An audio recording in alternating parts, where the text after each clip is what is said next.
ਅਰਜਨ ਕਰ ਜੈ ਦਸਤਾਂ ਦੇ ਸੰਗਤ ਕਰਕੇ ਅਰਜਨ ਕਰ ਜਾਏਗਾ ਸੰਗਤ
साध जना के संग पवजल तार्यन सात नंदक दुष्ट तिन माहे बधार्यन ते सहर की टेक नानक मन माहे जिस मृत सुख होए सगले दुख जाहे जिस मृत सुख होवे सारे दुख मिट जाए जिस मृत सुख होवे सारे दुख मिट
आओ जितने भी आप माए पाए बच्चे बुजुर्ग सतगुरां दे निੱਘी मिੱਠੀ प्यारी जोत ਦਾ आनंद माणਦੇ ਹੋਏ ਆਪਣੇ ਸਮੇਂ ਸਵਾਸਾਂ ਨੂੰ ਸਫਲ ਕਰ ਰਹੇ ਹੋ। ਵਡ ਭਾਗੇ ਹੋ। ਕਲਯੁਗ ਦਾ ਸਮਾਂ ਹੈ। ਇਹਦੇ ਵਿੱਚ ਸਭ ਤੋਂ ਮੁੱਖ ਸਾਧਨ ਪਰਮਾਤਮਾ ਦੀ ਪ੍ਰਾਪਤੀ ਦਾ ਮੁਕਤੀ ਦਾ ਸੰਗਤ ਹੀ ਦੱਸਿਆ ਹੈ। ਸੰਗਤ ਨੂੰ ਪਰਮਾਤਮਾ ਦਾ ਦਰਵਾਜ਼ਾ ਮੰਨਿਆ ਹੈ ਰੱਬ ਦੇ ਘਰ ਦੇ ਜਾਣ ਦਾ। ਇਸੇ ਨੂੰ ਹੀ ਸੋ ਦਰ ਕਿਹਾ ਹੈ। ਸੋ ਦਰ ਤੇਰਾ ਕਿਹਾ ਸੋ ਕਰ ਕਿਹਾ ਜਿਤ ਵੈ ਸਰਬ ਸੰਭਾਲੇ। ਪਰਮਾਤਮਾ ਸੰਗਤ ਰੂਪੀ ਘਰ ਵਿੱਚ ਬੈਠ ਕੇ ਹੀ ਸਭ ਦੀ ਸੰਭਾਲ ਕਰਦਾ ਹੈ। ਕੰਤਿਆ ਸੰਗਤ ਬੜੀ ਦੁਰਲੱਭ ਹੈ। ਜੋ ਵੀ ਤਰਿਆ ਹੈ ਪਿਛਲੇ ਯੁੱਗਾਂ ਦੇ ਵਿੱਚ ਜਾਂ ਮੱਧ ਯੁੱਗ ਵਿੱਚ ਜਾਂ ਹੁਣ ਕਲਯੁਗ ਦੇ ਵਿੱਚ ਸਤਸੰਗ ਦੁਆਰਾ ਹੀ ਸਭ ਦਾ ਭਲਾ ਹੁੰਦਾ ਹੈ। ਕਿਉਂਕਿ ਸੰਗਤ ਵਿੱਚੋਂ ਹੀ ਸੋਝੀ ਮਿਲਦੀ ਹੈ। ਮਨੁੱਖ ਨੂੰ ਪਤਾ ਲੱਗਦਾ ਹੈ ਕਾਹਦੇ ਵਾਸਤੇ ਆਏ ਹਾਂ, ਕੀ ਸਾਡਾ ਫਰਜ਼ ਹੈ, ਕੀ ਅਸੀਂ ਕਰਨਾ ਹੈ। ਇਹ ਸੋਝੀ ਸਮਝ ਵਿਚਾਰ ਸੰਗਤ ਵਿੱਚੋਂ ਹੀ ਪ੍ਰਾਪਤ ਹੁੰਦੀ ਹੈ। ਬਿਨਾਂ ਸੰਗਤ ਤੋਂ ਪਤਾ ਨਹੀਂ ਲੱਗਦਾ। ਤਾਂ ਹੀ ਪਾਤਸ਼ਾਹ ਨੇ ਬਾਰ-ਬਾਰ ਸਾਨੂੰ ਸੰਗਤ ਵੱਲ ਹੀ ਪ੍ਰੇਰਿਆ ਹੈ। ਹਜ਼ੂਰ ਨੇ ਬਹੁਤ ਸਾਧਨ ਕਥਨ ਕੀਤੇ ਪਵਿੱਤਰ ਸ਼ਬਦ ਦੇ ਵਿੱਚ, ਜਿਹਦੇ ਵਿੱਚ ਜਿਤਨੇ ਸਾਧਨ ਸਨ ਹਿੰਦੁਸਤਾਨ ਦੇ ਵਿੱਚ ਮੁਨੀਆਂ ਰਿਖੀਆਂ ਨੇ ਅਖਤਿਆਰ ਕੀਤੇ ਹੋਏ। ਪਾਤਸ਼ਾਹ ਦੱਸਦੇ ਨੇ ਮੈਂ ਉਹ ਸਾਰੇ ਕਰਕੇ ਦੇਖੇ ਹਨ, ਪਰ ਕਿਸੇ ਸਾਧਨ ਦੁਆਰਾ ਗੱਲ ਨਾ ਬਣੀ। ਜਦ ਸੋਝੀ ਪਈ ਤਾਂ ਹਰ ਕੀਰਤਨ ਸਾਧ ਸੰਗਤ ਹੈ ਸਿਰ ਕਰ ਮਨ ਕੇ ਕਰਮਾ। ਇਹ ਸਮਝ ਪਈ ਸਾਰੇ ਸਾਧਨਾਂ ਤੋਂ ਬਾਅਦ ਹਰੀ ਕੀਰਤਨ ਜਿਹੜਾ ਇਹ ਸਾਰੇ ਕਰਮਾਂ ਦਾ ਸ਼੍ਰੋਮਣੀ ਕਰਮ ਹੈ, ਪਰਮਾਤਮਾ ਦੀ ਪ੍ਰਾਪਤੀ ਦਾ। ਇਹਦੇ ਵਰਗਾ ਕੋਈ ਦੁਨੀਆ ਤੇ ਕਰਮ ਨਹੀਂ ਜੋ ਰੱਬ ਦੇ ਨੇੜੇ ਹੋਵੇ। ਸਭ ਤੋਂ ਨੇੜੇ ਸੰਗਤ ਹੈ ਰੱਬ ਦੇ। ਰੱਬ ਨੂੰ ਜੇ 20 ਵਿਸਵੇ ਮੰਨਿਆ ਤੇ ਸੰਗਤ 21 ਵਿਸਵੇ ਮੰਨੀ ਹੈ। ਭਰੇ ਭੰਡਾਰ ਦਾ ਤਾਰ ਹੈ, ਸਾਧ ਸੰਗਤ ਦਾ ਕਰੇ ਕਰਾਇਆ। ਪਰਮਾਤਮਾ ਦੇ ਭੰਡਾਰੇ ਭਰੇ ਹੋਏ ਹਨ, ਪਰ ਜੇ ਸਾਧ ਸੰਗਤ ਬੇਨਤੀ ਕਰੇ, ਵਾਹਿਗੁਰੂ ਦੇ ਚਰਨਾਂ ਵਿੱਚ ਅਰਦਾਸ ਕਰੇ ਤਾਂ ਪਰਮਾਤਮਾ ਉਹ ਸਾਰਾ ਹੀ ਕੁਛ ਕਰ ਦਿੰਦਾ ਹੈ। ਜਿਹੜਾ ਨਹੀਂ ਵੀ ਲਿਖਿਆ ਕਿਸੇ ਦੇ ਭਾਗਾਂ ਵਿੱਚ ਉਹ ਵੀ ਸੰਗਤ ਦੀ ਕਿਰਪਾ ਦੁਆਰਾ ਪ੍ਰਾਪਤ ਹੋ ਜਾਂਦਾ ਹੈ। ਕਰਨ ਕਾਰਨ ਸਮਰੱਥ ਹੈ, ਸਾਧ ਸੰਗਤ ਦਾ ਕਰੇ ਕਰਾਇਆ। ਭਰੇ ਭੰਡਾਰ ਦਾ ਤਾਰ ਹੈ, ਸਾਧ ਸੰਗਤ ਦਾ ਦੇ ਦਵਾਇਆ। ਪਰਮਾਤਮਾ ਆਪ ਕੁਛ ਨਹੀਂ ਕਰਦਾ, ਪਰ ਸੰਗਤ ਬੇਨਤੀ ਕਰਕੇ ਜੇ ਕਿਸੇ ਸੇਵਕ ਨੂੰ ਕੋਈ ਪਦਾਰਥ ਚਾਹੇ ਵੀ ਇਸ ਨੂੰ ਪ੍ਰਾਪਤ ਹੋ ਜਾਵੇ ਤਾਂ ਪਰਮਾਤਮਾ ਨੂੰ ਸੰਗਤ ਦੀ ਬੇਨਤੀ ਮੰਨਣੀ ਹੀ ਪੈਂਦੀ ਹੈ। ਕਿਉਂਕਿ ਵਾਹਿਗੁਰੂ ਨੇ ਸਭ ਤੋਂ ਪਿਆਰੀ ਆਪਣੀ ਸਤਸੰਗ ਨੂੰ ਵਡਿਆਈ ਦਿੱਤੀ ਹੈ।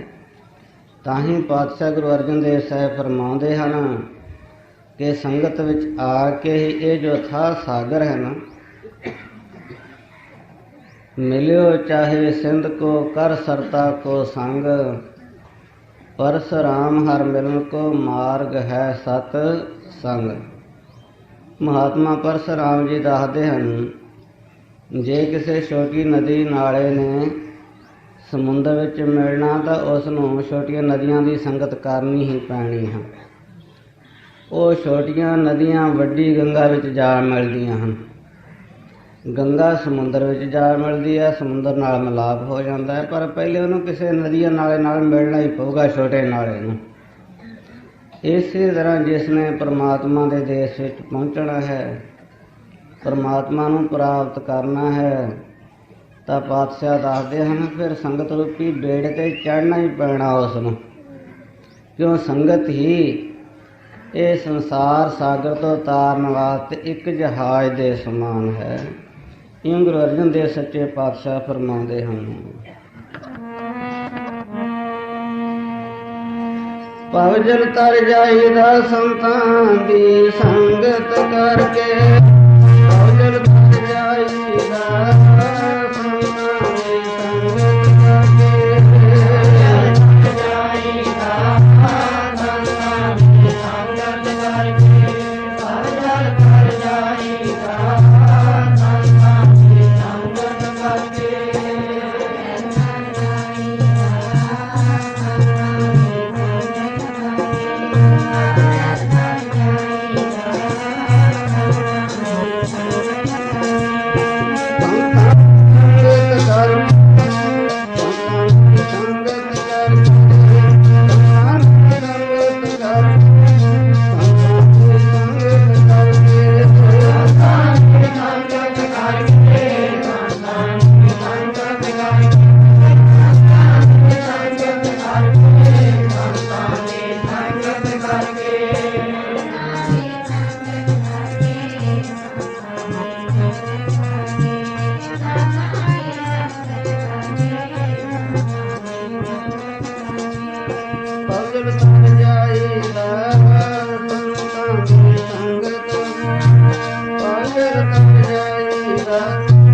ਭਾਈ ਸਾਹਿਬ ਭਾਈ ਗੁਰਦਾਸ ਜੀ ਸੰਗਤ ਦਾ ਮਹਾਤਮ ਦੱਸਦੇ ਹੋਏ ਇੱਕ ਛੋਟਾ ਜਿਹਾ ਪ੍ਰਸੰਗ ਕਥਨ ਕਰਦੇ ਹਨ ਕਿ ਸੰਸਾਰ ਸਾਗਰ ਕਿਵੇਂ ਤਰ ਸਕੀਦਾ ਹੈ, ਕਿਵੇਂ ਇਹ ਭੈ ਡਰ ਦਾ ਭਰਿਆ ਹੋਇਆ ਸੰਸਾਰ ਸੰਗਤ ਵਿੱਚ ਆ ਕੇ ਤਰ ਜਾਈਦਾ ਹੈ। ਇੱਕ ਹਰੀ ਚੰਦ ਰਾਜਾ ਹੋਇਆ, ਉਹਦੇ ਘਰ ਵਾਲੀ ਤਾਰਾਂ ਰਾਣੀ ਸੀ, ਜਿਹਨੂੰ ਛੋਟੀ ਹੁੰਦੀ ਨੂੰ ਪੇਕੇ ਘਰ ਵਿੱਚ ਹੀ ਸਤਸੰਗ ਦੀ ਲਗਨ ਲੱਗੀ ਹੋਈ ਸੀ। ਸਤਸੰਗ ਦੀ ਸੋਝੀ ਸੀ, ਸਤਸੰਗ ਦਾ ਗਿਆਨ ਸੀ, ਸਤਸੰਗ ਦਾ ਮਹਾਤਮ ਦਾ ਪਤਾ ਸੀ। ਪਰ ਕਰਮ ਜਿਹੜੇ ਹੁੰਦੇ ਹਨ, ਮਾਤਾ ਜਨਮ ਦਿੰਦੀ ਹੈ, ਕਰਮ ਨਹੀਂ ਲਾਉਂਦੇ। ਲੜਕੀ ਸਤਸੰਗਣ ਸੀ, ਪਰ ਜੋ ਸ਼ਾਦੀ ਜਿਸ ਰਾਜੇ ਨਾਲ ਹੋਈ ਉਹ ਨਾਸਤ ਖਿਆਲਾਂ ਦਾ ਸੀ। ਨਾ ਸੰਗ ਦਾ ਪਤਾ ਸੀ, ਨਾ ਜਾਂਦਾ ਸੀ, ਨਾ ਉਹਨੂੰ ਕੋਈ ਸ਼ੌਂਕ ਹੀ ਸੀ। ਉਸ ਹਰੀ ਚੰਦ ਰਾਜੇ ਨਾਲ ਤਾਰਾ ਰਾਣੀ ਦੀ ਸ਼ਾਦੀ ਹੋ ਗਈ। ਕਈ ਵਾਰ ਕਰਤਾਰ ਸੰਜੋਗ ਇਹੋ ਜਿਹੇ ਲਿਖਦਾ ਹੈ, ਲੜਕੀ ਜੇ ਸਤਸੰਗਣ ਗੁਰਮੁਖ ਹੋਵੇ ਪਰ ਘਰ ਵਾਲਾ ਬਿਲਕੁਲ ਮੂਰਖ ਹੁੰਦਾ ਹੈ, ਜਿਹਨੂੰ ਪਤਾ ਹੀ ਨਹੀਂ ਹੁੰਦਾ ਵੀ ਸੰਗਤ ਹੁੰਦੀ ਕੀ ਹੈ, ਪੁੱਠੇ ਪਾਸੇ ਜਾਣਾ ਹੈ। ਜੇ ਘਰ ਵਾਲੀ ਕਹਿੰਦੀ ਸ਼ਰਾਬ ਨਹੀਂ ਪੀਣਾ, ਮੀਟ ਨਹੀਂ ਖਾਣਾ, ਘਰ ਵਿੱਚ ਰਹਿਣਾ, ਜਾਣ ਕੇ ਲਿਆਉਣਾ ਹੈ ਮੀਟ, ਰਹਿਣੇ ਨੂੰ ਜਾਣ ਕੇ ਸ਼ਰਾਬ ਘਰ ਵਿੱਚ ਲਿਆਉਣੀ, ਉਲਟ ਕੰਮ ਕਰਨਾ ਹੈ। ਪਰ ਦੱਸਿਆ ਹੈ ਸ਼ਾਸਤਰਾਂ ਵਿੱਚ, ਜੋੜੀਆਂ ਜਗਤ ਵਿੱਚ ਥੋੜੀਆਂ, ਨਰੜ ਬਥੇਰੇ ਫਿਰਦੇ। ਜੋੜੀਆਂ ਤਾਂ ਕਹਿੰਦੇ ਲੱਖਾਂ ਵਿੱਚ ਇੱਕ ਅੱਧੀ ਹੁੰਦੀ ਹੈ, ਨਹੀਂ ਤਾਂ ਨਰੜ ਹੁੰਦੇ ਆ। ਨਰੜ ਇੱਕ ਉੱਧਰ ਨੂੰ ਖਿੱਚਦਾ, ਇੱਕ ਉੱਧਰ ਨੂੰ ਖਿੱਚਦਾ। ਅੱਜ ਕੱਲ੍ਹ ਘਰਾਂ ਦੇ ਵਿੱਚ ਨਰੜਾ। ਜੇ ਲੜਕੀ ਸਤਸੰਗਣ ਹੈ, ਅੰਮ੍ਰਿਤਧਾਰੀ ਹੈ, ਤੇ ਲੜਕਾ ਉਸ ਤੋਂ ਉਲਟ ਹੈ। ਕਈ ਲੜਕੇ ਗੁਰਮੁਖ ਹੁੰਦੇ, ਲੜਕੀਆਂ ਬਿਲਕੁਲ ਉਲਟ ਹੁੰਦੀਆਂ, ਹੋਰ ਖਿਆਲਾਂ ਦੀਆਂ ਹੁੰਦੀਆਂ ਹਨ। ਪਰ ਲੜਕੀਆਂ ਬਹੁਤ ਘੱਟ ਹੁੰਦੀਆਂ ਹਨ, ਲੜਕੇ ਜ਼ਿਆਦਾ ਹੁੰਦੇ ਹਨ। ਇਹ ਥੋੜ੍ਹੇ ਹੀ ਕੇਸ ਦੇਖਣ ਵਿੱਚ ਆਏ ਹਨ ਜਿਹੜੀਆਂ ਲੜਕੀਆਂ ਆ ਕੇ ਹੁੰਦੀਆਂ ਨੇ ਅੰਮ੍ਰਿਤ ਛਕਣ ਤੋਂ ਜਾਂ ਸਤਸੰਗ ਦੀ ਜਾਣ ਤੋਂ। ਪਰ ਆਦਮੀਆਂ ਦੀ ਗਿਣਤੀ ਬਹੁਤ ਜ਼ਿਆਦਾ ਹੈ। ਕਲਯੁਗ ਦਾ ਸਮਾਂ ਹੈ, ਪਰਮਾਤਮਾ ਨੇ ਇਸਤਰੀ ਨੂੰ ਅੱਜ ਕਲਯੁਗ ਦੇ ਵਿੱਚ ਪ੍ਰੇਮਾ ਭਗਤੀ ਬਖਸ਼ੀ ਹੈ, ਸਤਸੰਗ ਦਾ ਪ੍ਰੇਮ, ਸੇਵਾ ਦਾ। ਇਹ ਹੁਣ ਬੀਬੀਆਂ ਕੋਲ ਹੀ ਰਹਿ ਗਿਆ ਹੈ। ਜਿੱਥੇ ਵੀ ਤੁਸੀਂ ਕਿਤੇ ਸੰਗਤ ਵਿੱਚ ਦੇਖੋਗੇ, ਬੀਬੀਆਂ ਦੀਆਂ ਟਾਲੀਆਂ ਟਾਲੀਆਂ ਭਰੀਆਂ ਹੁੰਦੀਆਂ, ਭਾਈ ਤਾਂ ਗਿਣਤੀ ਦੇ ਹੀ ਹੁੰਦੇ ਆ, ਕਿਉਂਕਿ ਹੁਣ ਬੀਬੀਆਂ ਦੀ ਗਿਣਤੀ ਬਹੁਤੀ ਹੈ। ਸ਼ੌਂਕ ਹੈ, ਪਿਆਰ ਹੈ, ਮਹਾਰਾਜ ਦੀ ਕਿਰਪਾ ਹੈ। ਪਰ ਮਹਾਰਾਜ ਦੀ ਕਿਰਪਾ ਨਾਲ ਹੀ ਗੁਰਸਿੱਖ ਸੰਗਤ ਦਾ ਪ੍ਰੇਮੀ ਬਣਦਾ। ਜਾਂ ਤਾਂ ਬਹੁਤੀ ਗਿਣਤੀ ਬਜ਼ੁਰਗਾਂ ਦੀ ਹੋ ਸੰਗਤ ਵਿੱਚ, ਜਦ ਖੜਾ ਮਾਤਰ ਤੋਂ ਮਾਤਰ ਨੌਜਵਾਨ ਤਾਂ ਬਹੁਤ ਘੱਟ ਦਿਖਾਈ ਦਿੰਦੇ ਆ ਸੰਗਤ ਦੇ ਵਿੱਚ। ਉਹ ਐਂ ਸਮਝਦੇ ਜਿਵੇਂ ਸਾਡਾ ਕੋਈ ਫਰਜ਼ ਨਹੀਂ, ਵੀ ਸਿਨੇਮੇ ਵਿੱਚ ਜਾਣਾ ਹੀ ਸਾਡਾ ਫਰਜ਼ ਆ, ਪਰ ਇਹ ਨਹੀਂ ਪਤਾ ਵੀ ਸਤ ਸੰਗਤ ਤਾਂ ਹਰ ਬੱਚੇ ਤੋਂ ਲੈ ਕੇ ਬਜ਼ੁਰਗ ਮਾਈ ਭਾਈ ਵਾਸਤੇ ਸਾਰਿਆਂ ਵਾਸਤੇ ਹੀ ਆ। ਜਿਵੇਂ ਰੋਟੀ ਸਾਰਿਆਂ ਵਾਸਤੇ ਹੈ, ਰੋਟੀ ਤੋਂ ਬਿਨਾਂ ਭੁੱਖ ਕਿਸੇ ਦੀ ਨਹੀਂ ਮਿਟਦੀ, ਦੂਰ ਨਹੀਂ ਹੁੰਦੀ। ਇਸੇ ਤਰ੍ਹਾਂ ਸੰਗਤ ਤੋਂ ਬਿਨਾਂ ਚਾਹੇ ਕੋਈ ਵੀ ਆ, ਕਿਸੇ ਦਾ ਮਨ ਸ਼ਾਂਤ ਨਹੀਂ ਹੋ ਸਕਦਾ, ਕਿਸੇ ਦਾ ਭਲਾ ਨਹੀਂ ਹੋ ਸਕਦਾ। ਸੰਗਤ ਤੋਂ ਬਿਨਾਂ ਸੋਝੀ ਸਮਝ ਕਿਸੇ ਨੂੰ ਨਹੀਂ ਪੈਂਦੀ ਪਰਮਾਰ ਦੀ। ਰਾਣੀ ਤਾਰਾ ਨੇ ਦੇਖਿਆ ਮਾੜੇ ਭਾਗਾਂ ਦੀ ਨਿਸ਼ਾਨੀ ਹੈ ਮਾੜੇ ਮਨੁੱਖ ਨਾਲ ਵਾਹ ਪੈ ਜਾਣਾ, ਪਰ ਇੱਛਾ ਵਾਹਿਗੁਰੂ ਦੀ ਜੇ ਕਿਰਪਾ ਹੋਈ ਤੇ ਰਾਜਾ ਵੀ ਸਿੱਧੇ ਰਸਤੇ ਪੈ ਸਕਦਾ ਹੈ। ਕਿਉਂ? ਗੁਰਬਾਣੀ ਵਿੱਚ ਪਾਤਸ਼ਾਹ ਫਰਮਾਉਂਦੇ ਹਨ, ਸਿਆਣੀਆਂ ਗੁਰਮੁਖ ਲੜਕੀਆਂ ਸਤਸੰਗ ਲੜਕੀਆਂ ਜਿਸ ਘਰ ਵਿੱਚ ਚਲੀਆਂ ਜਾਂਦੀਆਂ ਨਾ, ਹੌਲੀ ਹੌਲੀ ਚਾਹੇ ਦੁੱਖ ਝੱਲਣੇ ਪੈਂਦੇ ਹਨ, ਆਪਣੇ ਪਰਿਵਾਰ ਨੂੰ ਸੁਧਾਰ ਲੈਂਦੀਆਂ ਹਨ। ਮੰਨੈ ਪਾਵੈ ਮੋਖ ਦੁਆਰ, ਮੰਨੈ ਪਰਿਵਾਰੇ ਸਾਧਾਰ। ਹੌਲੀ ਹੌਲੀ ਭਾਵੇਂ ਕਿਤਨੇ ਦੁੱਖ ਝੱਲਣੇ ਪੈਣ, ਕੁੱਟ ਖਾ ਕੇ ਵੀ ਹੌਲੀ ਹੌਲੀ ਆਪਣੇ ਪਰਿਵਾਰ 'ਤੇ ਅਸਰ ਪਾ ਲੈਂਦੀਆਂ ਹਨ, ਗੁਰਮੁਖ ਬਣਾ ਲੈਂਦੀਆਂ ਹਨ ਆਪਣੇ ਵਰਗਾ ਹੀ।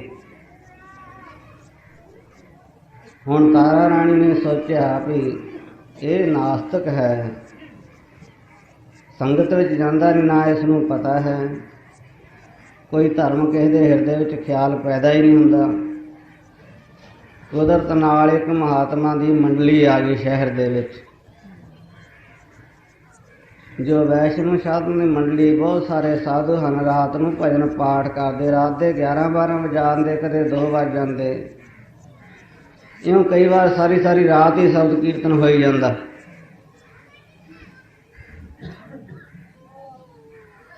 ਕਈ ਵਾਰ ਰਾਤ 10 ਵਜੇ ਸਮਾਪਤੀ ਹੋ ਕੇ 2 ਵਜੇ ਫਿਰ ਸ਼ੁਰੂ ਹੋ ਜਾਂਦਾ।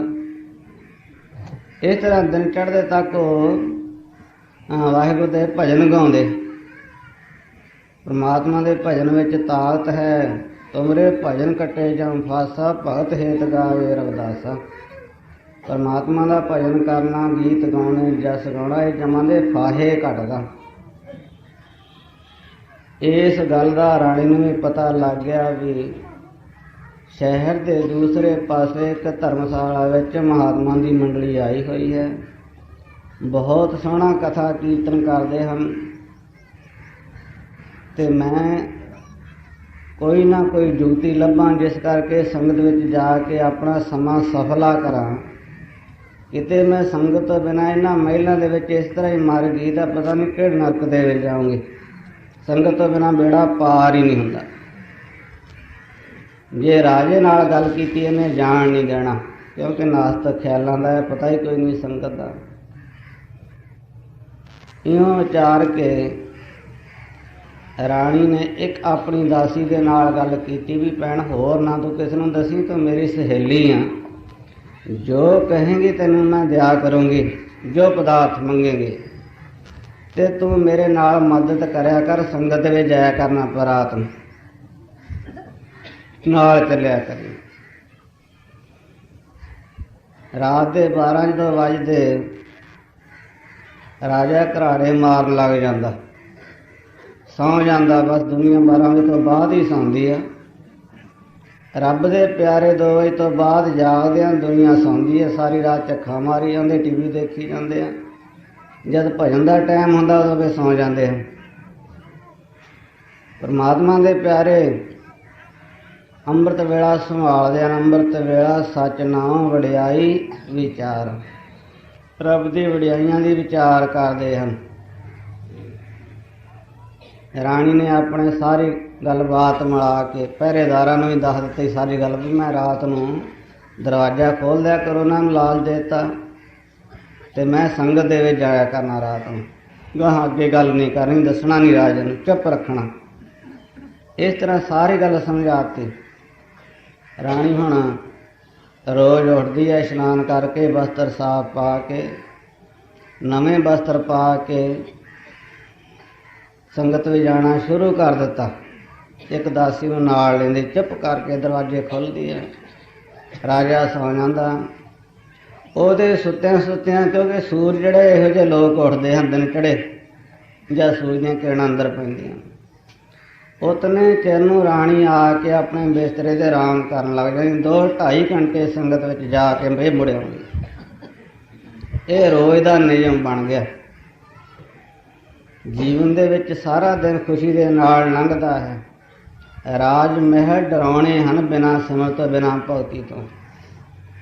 ਹੁਣ ਰਾਣੀ ਦਾ ਦਿਨ ਰਾਤ ਬੜੀ ਖੁਸ਼ੀ ਨਾਲ ਲੰਘਦਾ, ਕਿਉਂਕਿ 2-2.5 ਘੰਟੇ ਉਹਨੂੰ ਆਤਮ ਖੁਰਾਕ ਮਿਲ ਜਾਂਦੀ, ਮਨ ਦੀ ਖੁਰਾਕ।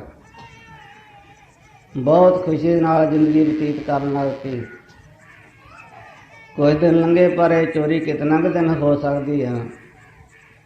ਇੱਕ ਦਿਨ ਰਾਜਾ ਜਾਗਿਆ। 3 ਟਾਈਮ ਦਾ ਸਮਾਂ ਸੀ, 3 ਵਜੇ ਦਾ। ਉੱਠਿਆ ਕਿਸੇ ਕਿਰਿਆ ਕਰਨ ਵਾਸਤੇ, ਪਰ ਰਾਣੀ ਆਪਣੇ ਬਿਸਤਰੇ 'ਤੇ ਬੈੱਡ 'ਤੇ ਨਾ ਦੇਖ ਕੇ ਰਾਜਾ ਹੈਰਾਨ ਹੋ ਗਿਆ ਵੀ ਰਾਤ ਨੂੰ ਕਿੱਧਰ ਗਈ, ਕਿੱਥੇ ਚਲੇ ਗਈ। ਬੈਠਾ ਦੇਖਦਾ ਰਿਹਾ, ਘੰਟਾ 2 ਘੰਟੇ, ਸੁੱਤਾ ਹੀ ਨਹੀਂ।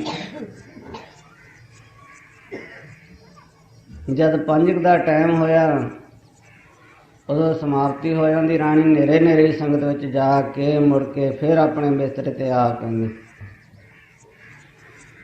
ਰਾਜਾ ਨਕਲੀ ਘਰਾੜੇ ਮਾਰਦਾ ਰਿਹਾ ਸੁੱਤਿਆਂ ਨੂੰ। ਰਾਣੀ ਆ ਕੇ ਆਪਣੇ ਬੈੱਡ 'ਤੇ ਪੈ ਗਈ ਚੁੱਪਚਾਪ ਕਰਕੇ। ਰਾਜਾ ਬੋਲਿਆ ਨਹੀਂ, ਚੁੱਪ ਰਿਹਾ। ਮਨ ਵਿੱਚ ਬਹੁਤ ਕਿਸਮ ਦੇ ਖਿਆਲ ਬਣੇ, ਕਦੇ ਕੁਛ ਕਦੇ ਕੁਛ। ਪਰ ਰਾਜੇ ਲੋਕਾਂ ਦੇ ਦਿਮਾਗ ਵੱਡੇ ਹੁੰਦੇ ਹਨ ਵੀ ਬਿਨਾਂ ਪੁੱਛ ਦੱਸ ਕੀਤੇ ਤੋਂ, ਬਿਨਾਂ ਦੇਖੇ ਤੋਂ ਬਿਨਾਂ ਐਵੇਂ ਸ਼ੱਕ ਕਰ ਲੈਣਾ ਜਾਂ ਪੁੱਛਣਾ, ਇਹਦੇ ਵਿੱਚ ਹੱਕ ਹੋ ਸਕਦੀ ਹੈ, ਬਦਨਾਮੀ ਹੋ ਸਕਦੀ ਹੈ। ਵੀ ਮੈਂ ਇਹ ਦੇਖਾਂ ਵੀ ਜਾਂਦੀ ਕਿੱਥੇ ਆ, ਕੱਲ੍ਹ ਨੂੰ ਫੇਰ ਦੇਖੂੰ ਵੀ ਇਸੇ ਤਰ੍ਹਾਂ ਜਾਂਦੀ ਹੈ ਜਾਂ ਅੱਜ ਹੀ ਗਈ ਹੈ। ਇਉਂ ਵਿਚਾਰ ਕੇ ਰਾਜਾ ਨੇ ਫੁਰਨਾ ਬਣਾ ਲਿਆ, ਮਨ ਬਣਾ ਲਿਆ। ਰਾਣੀ ਨਿੱਤ ਦੇ ਸੁਭਾਅ ਅਨੁਸਾਰ ਫੇਰ ਉੱਠੀ ਤੇ ਉਸੇ ਤਰ੍ਹਾਂ ਇਸ਼ਨਾਨ ਪਾਣੀ ਕੀਤਾ। ਦਾਸੀ ਨਾਲ ਲਿਆ, ਦਰਵਾਜ਼ੇ ਖੁੱਲ੍ਹ ਗਏ। ਨੌਕਰਾਂ ਦੇ ਦਰਵਾਜ਼ੇ ਫੇਰ ਬੰਦ ਕਰ ਲਏ। ਚੁੱਪਚਾਪ ਹੌਲੀ ਹੌਲੀ ਨਿਕਲ ਗਈ, ਪੈਰੀ ਖੜਾਵਾਂ ਪਾ ਕੇ। ਭਾਈ ਗੁਰਦਾਸ ਸਾਹਿਬ ਜੀ ਨੇ ਇਸ ਪ੍ਰਸੰਗ ਨੂੰ ਇਉਂ ਕਥਨ ਕੀਤਾ ਹੈ, ਸੁਖ ਰਾਜੇ ਹਰੀ ਚੰਦ ਘਰ। ਬੜੀ ਸੁਖ ਰੂਪ ਗੁਰਮੁਖ ਰਾਣੀ ਸੀ, ਰਾਜੇ ਹਰੀ ਚੰਦ ਦੇ ਘਰ ਵਾਲੀ ਮਹਾਰਾਣੀ। ਸੁਖ ਰਾਜੇ ਹਰੀ ਚੰਦ ਘਰ, ਨਾਰ ਸੋ ਤਾਰਾ ਰਾਣੀ। ਤਾਰਾ ਰਾਣੀ ਨਾਮ ਉਹਦਾ ਨਾਮ ਸੀ ਰਾਣੀ ਦਾ, ਪਰ ਸੀ ਬਹੁਤ ਸਤ ਸੰਗਣ, ਬਹੁਤ ਹੀ ਗੁਰਮੁਖ। ਅੱਧੀ ਰਾਤ ਨੂੰ ਜਾਂਦੀ ਸੰਗਤ ਦੇ ਵਿੱਚ, ਜਦੋਂ ਰਾਜਾ ਘਰਾੜੇ ਮਾਰਨ ਲੱਗ ਜਾਂਦਾ। ਇਸ ਤਰ੍ਹਾਂ ਫਰਮਾਉਂਦੇ ਹਨ ਭਾਈ ਜੀ।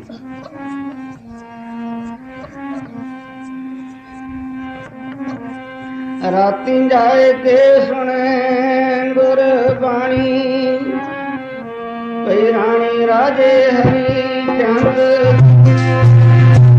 ਜਾਏ ਕੇ ਸੁਣੇ ਗੁਰਬਾਣੀ, ਰਾਣੀ ਰਾਜੇ ਹਰੀ ਚੰਦ ਜੀ।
ਬਹੁਤ ਵੱਡੀ ਕੁਰਬਾਨੀ ਹੈ।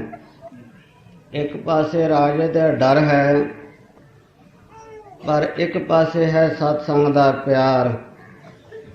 ਇਹ ਵੀ ਪਤਾ ਜੇ ਰਾਜੇ ਨੂੰ ਪਤਾ ਲੱਗ ਗਿਆ, ਪਤਾ ਨਹੀਂ ਕੀ ਡੰਡ ਦੇਵੇ ਜਾਂ ਮਹਿਲਾਂ ਚੋਂ ਕੱਢ ਦੇਵੇ, ਤਲਾਕ ਦੇਵੇ। ਸਤਸੰਗ ਨੂੰ ਮੁੱਖ ਰੱਖ ਕੇ ਸਤਸੰਗ ਵੱਡੀ ਹੋਈ ਨਾ। ਅੱਛਾ, ਜੋ ਕੁਛ ਹੋ ਦੇਖੀ ਜਾਓ, ਪਰਮਾਤਮਾ ਭਲੀ ਕਰੂਗਾ। ਸਰਜੂ ਹੋਰ ਗੱਲਾਂ ਜਾਂ ਰਾਜਾ ਝਿੜਕੂ ਕੁੱਟੂ ਮਾਰੂ ਛੱਡ ਵੀ ਦਊ, ਪਰ ਸਤਸੰਗ ਤੋਂ ਬਿਨਾਂ ਜੀਵਨ ਬਿਅਰਥ ਨਾ। ਕਿਸੇ ਲੇਖੇ ਵਿੱਚ ਨਹੀਂ, ਕਈ ਜਨਮਾਂ ਵਿੱਚ ਫਿਰਦਿਆਂ ਭਟਕਦਿਆਂ ਹੋਇਆਂ ਮਨੁੱਖਾ ਜਨਮ ਮਿਲਿਆ ਹੈ। ਜੇ ਸੰਗਤ ਤੋਂ ਬਿਨਾਂ ਇਸੇ ਤਰ੍ਹਾਂ ਚੱਲ ਗਿਆ 84 ਦਾ ਚੱਕਰ ਫੇਰ ਤਿਆਰ। ਸਾਰੇ ਦੁੱਖ ਝੱਲ ਲੈਣੇ, ਕੋਈ ਗੱਲ ਨਹੀਂ। ਕਿਉਂ ਧਰਮ ਕਰਦਿਆਂ ਜੇ ਆਵੇ ਹਾਨ, ਤਾਂ ਉਹਨਾਂ ਛੋਡੇ ਧਰਮ ਕੀ ਬਾਣ। ਸ਼ਾਸਤਰ ਦਾ ਲੇਖ ਹੈ, ਜੇ ਧਰਮ ਕਰਦਿਆਂ ਤਕਲੀਫਾਂ ਆਉਣ, ਕਸ਼ਟ ਆਉਣ, ਦੁੱਖ ਆਉਣ, ਤਾਂ ਧਰਮ ਦੀ ਬਾਣ ਸੁਭਾਵ ਨਾ ਛੱਡੇ। ਧਰਮ ਨੂੰ ਕਮਾਵੇ, ਸਿਰ ਤੱਕ ਨਿਭਾ ਦੇਵੇ, ਧਰਮ ਨੂੰ ਤਿਆਗੇ ਨਾ। ਬਾਣ ਧਰਮ ਦੀ ਕਦੇ ਨਾ ਛੱਡੀਏ, ਦੁਖੜੇ ਹਜ਼ਾਰ ਚਲੀ। ਬਾਣ ਧਰਮ ਦੀ ਕਦੇ ਨਾ ਛੱਡੀਏ, ਦੁਖੜੇ ਹਜ਼ਾਰ ਚਲੀਏ।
ਇਹ ਸਤਸੰਗ ਵਿੱਚੋਂ ਹੀ ਪਤਾ ਲੱਗਦਾ ਹੈ ਵੀ ਧਰਮ ਕੀ ਚੀਜ਼ ਹੈ।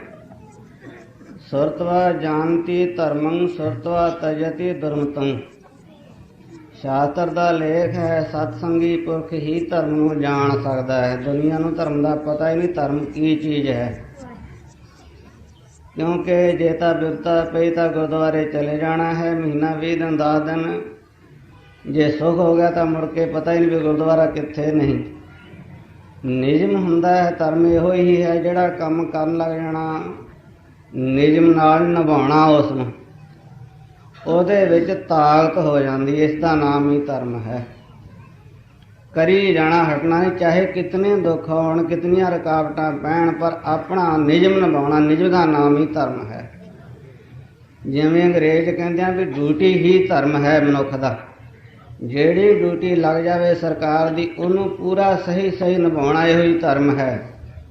ਪਰ ਗੁਰਬਾਣੀ ਕਹਿੰਦੀ ਹੈ ਸਿੱਖ ਦਾ ਧਰਮ ਹੈ ਜੋ ਗੁਰੂ ਸਾਹਿਬਾਨ ਨੇ ਅਸੂਲ ਦੱਸੇ ਨਾ, ਉਹਨਾਂ ਨੂੰ ਨਿਭਾਉਣਾ। ਪੰਜੇ ਕੱਕਿਆਂ ਦੀ ਰਹਿਣੀ ਵਿੱਚ ਰਹਿਣਾ, ਗੁਰਮਤਿ ਦੀ ਰਹਿਣ ਰਹਿਤ ਮਰਜ਼ਾਦਾ ਨੂੰ ਪੂਰਾ ਧਾਰਨ ਕਰਕੇ ਰੱਖਣਾ ਹੀ ਧਰਮ ਹੈ। ਜੋ ਧਰਮ ਦੱਸਿਆ ਜਾਵੇ ਉਸ ਨੂੰ ਨਿਭਾਉਣਾ, ਕੇਸਾਂ ਸਵਾਸਾਂ ਸੰਗਰਮਾ, ਇਹਦਾ ਨਾਮ ਹੈ ਧਰਮ। ਚਾਹੇ ਕਿਤਨੀ ਤਕਲੀਫ ਆਵੇ, ਕਿਤਨੀਆਂ ਰੁਕਾਵਟਾਂ ਆਉਣ, ਕਿਤਨਾ ਕੋਈ ਰੋਕ ਪਾਵੇ, ਪਰ ਆਪਣਾ ਨਿਯਮ ਨਿਭਾਉਣਾ। ਰਾਣੀ ਨੇ ਸੋਚਿਆ ਵਿਚਾਰਿਆ ਮਨਾ, ਦੇਖੀ ਜੋ ਕੁਛ ਹੋਊ, ਕਿਤਨੇ ਦੁੱਖੜੇ ਆਉਣ, ਚੱਲਣੇ ਸੌਖੇ ਹਨ। ਪਰ ਜੇ ਧਰਮ ਤੋਂ ਆਦਮੀ ਬੇਮੁਖ ਹੋ ਜਾਵੇ, ਧਰਮ ਤੋਂ ਬੇਮੁਖ ਨੂੰ ਕਿਤੇ ਥਾਂ ਨਹੀਂ, ਕਿਤੇ ਢੋਈ ਨਹੀਂ ਮਿਲਦੀ। ਇਉਂ ਵਿਚਾਰ ਕੇ ਰਾਣੀ ਇਹ ਮਨ ਦੇ ਵਿੱਚ ਪੱਕਾ ਫੁਰਨਾ ਬਣਾ ਲਿਆ ਕਿ ਜੋ ਕੁਛ ਹੋਊ सो भलाई वाहिगुरु आपे चंगा ही करूगा। इवें विचार के रोज़ ही सत्संग दे विच जाना शुरू करता। रात के 12 बजे जाती आ, 5 बजे नेरे नेरे ही तारिਆਂ ਦੀ छावें फेर मुड़ आउंदी आ। ये रोज़ का नियम बना लिया। बहुत वड्डी हौसले की गल है। असी दिने भी संगत विच आ नहीं सकते, नाले सानू कोई डर नहीं, कोई भय नहीं, कोई रुकावट नहीं। पर इतनी रुकावट के राज महलों के विचों जिथे थां थां पहरे खड़े हैं, दरवाजे बंद हैं, कई जोड़ियां लंघणियां हैं, पर सारा कुछ कोई परवाह ना करती हुई अपने रब दे आसरे, गुरु दे आसरे संगत की यह निजम नूं धर्म निभा रही है राणी। राती तुर के जांदी जाए सुने गुर बाणी, राती जाए सुने गुर बाणी, राती जाए सुने गुर बाणी, राती तुर के जांदी जाए सुने गुर बाणी।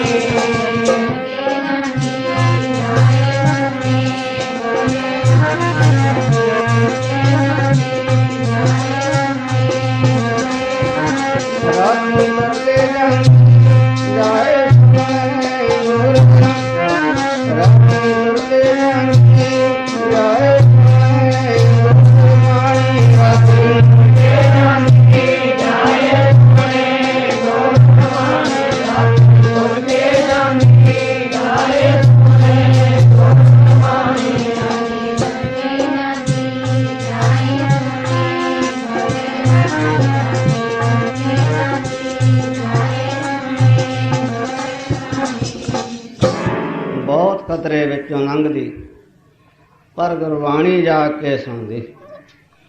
सुख राजे हरिचंद घर, नार सो तारा लोचन राणी।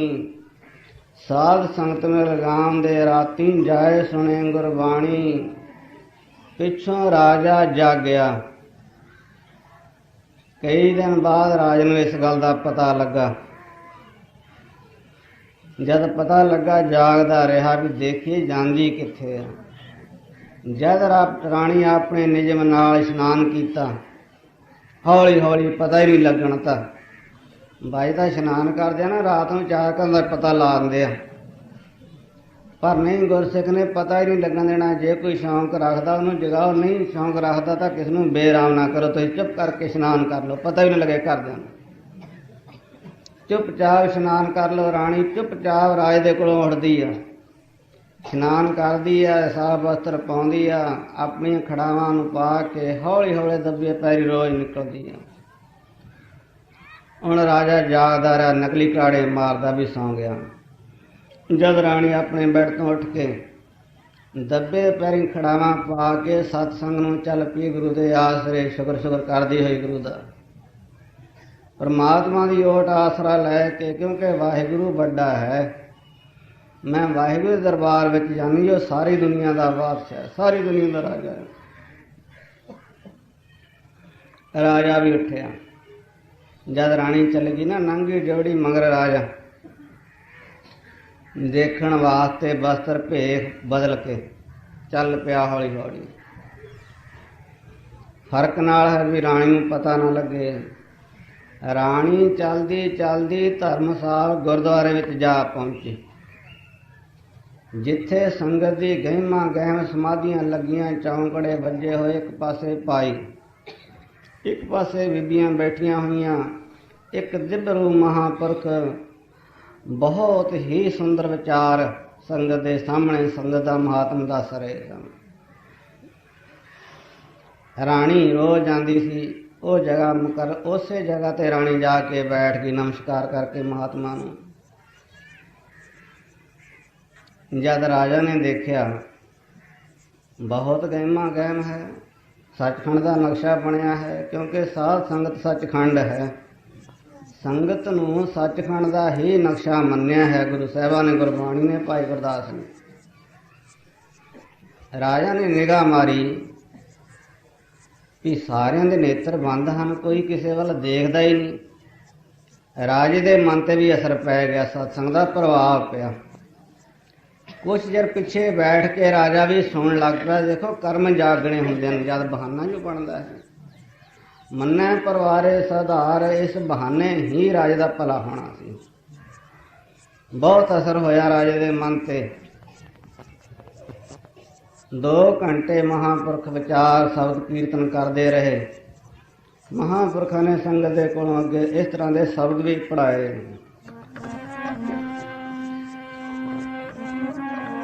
ਸਿਮਰਨ ਭਜਨ ਦਇਆ ਨਹੀਂ ਕੀਨੀ, ਤਾਂ ਮੁਖ ਛੋਟਾ ਖਾਵੇ ਨਾ।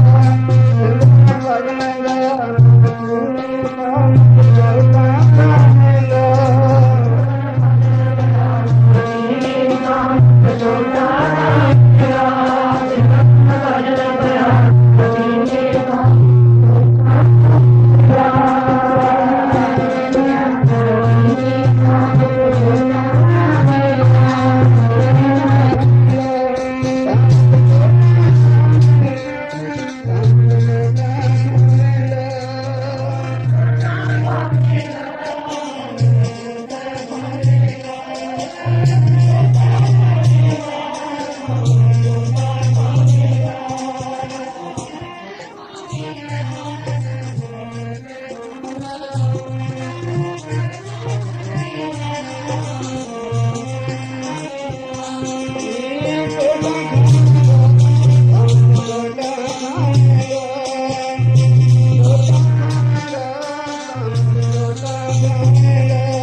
ਇਹ ਵਿਚਾਰ ਮਹਾਂਪੁਰਖਾਂ ਨੇ ਰੱਖਿਆ ਹੈ। ਮਨੁੱਖ ਜੇ ਦੁਨੀਆ ਵਿੱਚ ਆ ਕੇ ਨਾ ਸਿਮਰਨ ਕੀਤਾ, ਨਾ ਦਇਆ ਕੀਤੀ ਕਿਸੇ ਜੀਵ ਦੇ ਉੱਪਰ, ਸਿਮਰਨ ਭਜਨ ਦਇਆ ਨਹੀਂ ਕੀਨੀ, ਤਾਂ ਮੁਖ ਚੋਟਾਂ ਖਾਵੇਂਗਾ। ਫਿਰ ਚੋਟਾਂ ਹੀ ਪੈਣਗੀਆਂ ਮੂੰਹ ਦੇ ਉੱਪਰ।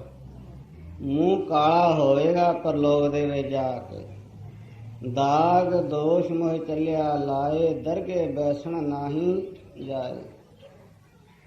ਇਹੋ ਜਿਹੀ ਹਾਲਤ ਹੁੰਦੀ ਹੈ ਜਿਹੜੇ ਨਾਮ ਨਹੀਂ ਜਪਦੇ, ਬਾਣੀ ਨਹੀਂ ਪੜ੍ਹਦੇ। ਜੀਓ ਤਪਤ ਹੈ ਬਾਰੋ ਬਾਰ, ਤਪ ਤਪ ਖਪੇ ਬਹੁਤ ਬੇਕਾਰ। ਜੈ ਤਨ ਬਾਣੀ ਵਿਸਰ ਜਾਏ, ਜਿਉ ਪੱਕਾ ਰੋਗੀ ਬਿਰਲਾਏ। ਜਿਹਦੇ ਹਿਰਦੇ ਵਿੱਚੋਂ ਬਾਣੀ ਨਾਮ ਭੁੱਲ ਜਾਂਦਾ ਹੈ, ਉਹ ਇਸ ਤਰ੍ਹਾਂ ਬਿਰਲਾਪ ਕਰਦਾ, ਦੁਖੀ ਹੁੰਦਾ, ਜਿਵੇਂ ਕੁਸ਼ਤੀ ਕੋਹੜੀ ਸੜਦਾ ਹੈ। ਸਾਰੀ ਸਾਰੀ ਰਾਤ ਕੋਹੜੀ ਦੀ ਚਮੜੀ ਜਿਹੜੀ ਆ ਉਹ ਅੱਗ ਵਾਂਗੂ ਮੱਚਦੀ ਹੈ, ਸੜਦਾ ਹੈ, ਦੁਖੀ ਹੁੰਦਾ ਹੈ, ਬੇਚੈਨ ਹੁੰਦਾ ਹੈ। ਇਸੇ ਤਰ੍ਹਾਂ ਹੀ ਸਤਸੰਗ ਤੋਂ ਬਿਨਾਂ ਮਨੁੱਖ, ਬਾਣੀ ਤੋਂ ਬਿਨਾਂ ਜਿਵੇਂ ਭੱਠੀ ਵਿੱਚ ਦਾਣਾ ਭੁੱਜਦਾ, ਇਉਂ ਮਨ ਭੁੱਜਦਾ ਰਹਿੰਦਾ ਹਰ ਵਕਤ। ਪਤਾ ਹੀ ਨਹੀਂ, ਕੋਈ ਸ਼ਾਂਤੀ ਦੀ ਕਣੀ ਵੀ ਨਹੀਂ ਅੰਦਰ।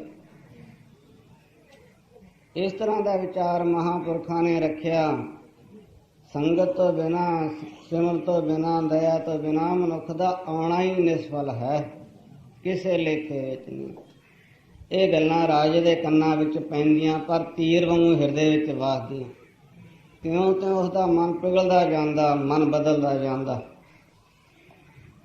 ਵਿਚਾਰ ਕਰਦਾ ਵੀ ਰਾਣੀ ਆਈ ਤਾਂ ਬਹੁਤ ਚੰਗੀ ਜਗ੍ਹਾ ਹੈ, ਪਰ ਆ ਰਹੀ ਹੈ ਬਿਨਾਂ ਦੱਸੇ ਤੋਂ। ਹਾਂ ਠੀਕ ਹੈ ਜੀ, ਦੱਸ ਕੇ ਹੁਣ ਤਾਂ ਚੰਗਾ ਸੀ, ਪਰ ਇਸ ਤਰ੍ਹਾਂ ਬਿਨਾਂ ਦੱਸੇ ਤੋਂ ਆਉਣਾ, ਇਹਦਾ ਨਤੀਜਾ ਭੈੜਾ ਹੀ ਨਿਕਲ ਸਕਦਾ ਹੈ।